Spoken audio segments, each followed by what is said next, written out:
How to fix if NFC is not working in phone 4A? First of all, enable NFC. Open setting now. In setting, click on connected device. Click on connection preferences. Click on NFC. Now here you will see NFC button. And if you want to turn on NFC, then turn on this button. After turning on this button, enable NFC from your phone. Now go back. After that, restart device. Swipe down, open quick setting panel. Click on power off icon and click on restart. After click on restart, restart your device. Now go back.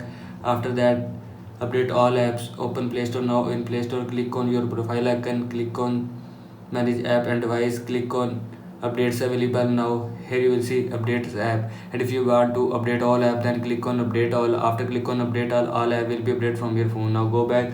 After that, software update. Open settings, scroll down, click on system updates, click on check for updates and click on update. After click on update, your phone software will be updated from your phone. Now go back.